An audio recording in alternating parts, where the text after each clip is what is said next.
By now, you've seen how your brain really works. It doesn't record reality, it builds a simulation from sensory signals, making thousands of decisions before you're even aware.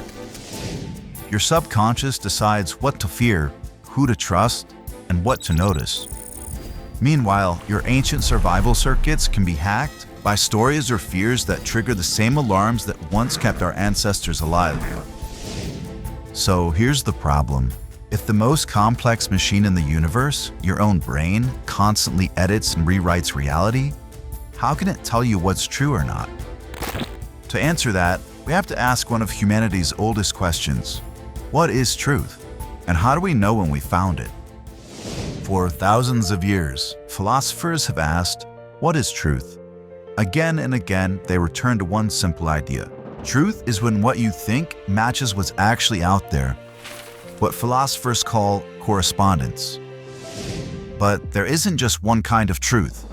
Correspondence truth is built on evidence that can be tested and verified. It grows stronger when challenged. Correction is how it gets closer to reality. Emotional truth is how something makes you feel. It's valid because emotions evolve to steer behavior, but feeling something is true isn't the same as something being true. A fairy tale like Cinderella can move us to tears, teach us kindness, yet still be fiction. When a story stirs emotion, brain scans show that your mind releases dopamine and oxytocin, the same chemicals that create trust. That's why powerful stories, true or false, can feel comforting, and why propaganda spreads through stories, not statistics. Moral truth is what we believe is right, shaped by culture and conscience. Faith traditions weave moral and emotional truths into meaning, asking, why does the universe matter? While science asks, how does the universe work?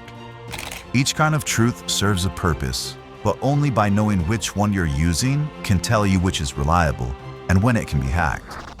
As truth hackers, we focus on correspondence truth, the kind that can be tested, verified, and cross-checked with evidence. It's the same kind of truth that science, journalism, and justice rely upon. Because correspondence truth doesn't bend to belief, it stays true whether anyone believes it or not. But if truth depends on evidence, why do so many people cling to ideas that defy it? To understand that, we need to look at something even older than reason itself: belief. A belief is something you think is true, a mental assumption about reality, whether it's been tested or not. You might say, I believe the sun will rise tomorrow. That's a belief, and it's also true, because experience and evidence agree. Someone else might say, I believe the moon is made of cheese. That's a belief too, but it's a false belief, because evidence has shown otherwise. Belief is the mind's starting point. It's how we fill the space between what we know and what we assume. It's the brain's way of turning chaos and uncertainty into a rule, a shortcut that says, this is how the world works. Let's assume it will operate the same way next time. Our ancestors, for example, might say, since the salmon have always returned each spring, I believe they'll return next spring. Or, since lions hunt the lone and unwary, I believe I should stay with the group for safety. Those beliefs were useful, evidence-based shortcuts for survival. In fact, your brain spends up to 80% of its energy predicting what will happen next, not processing what's happening now. So, being able to rely upon a set of beliefs actually saves your brain energy from having to think. But the same circuitry can also go too far, seeing patterns, enemies, or intent where none exist. I believe that tribe is plotting against us, or I believe that woman is a witch. The mind that once predicted seasons or animal behavior can just as easily predict ghosts and causes that do not exist. For over 99.9% of the 300,000 years of human history, people did not separate belief from truth.